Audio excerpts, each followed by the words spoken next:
पहले ना भई जवन आज होई। भोजपुरी फिल्म बोल राधा बोल अब देखने को मिलेंगी यूट्यूब पर। खेसारी लाल की फिल्म बोल राधा बोल रिलीज हो चुकी है सिनेमा हॉल में। अब यूट्यूब पर खेसारी लाल की बोल राधा बोल फिल्म एक नए कॉन्सेप्ट पर देखने को मिलेगी, जिसमें आस्था पहले ना भई जवन आज होई।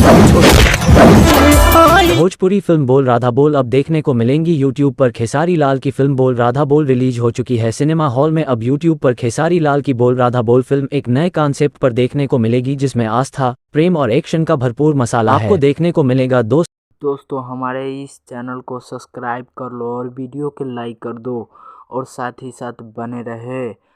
और खेसारी लाल की यह फिल्म पारिवारिक है, आप परिवार के साथ भी बैठकर आराम से आनंद लीजिएगा। भरपूर बोल राधा बोल और बहुत ही जल्द आने वाला है यूट्यूब पर, क्योंकि हॉल सिनेमा में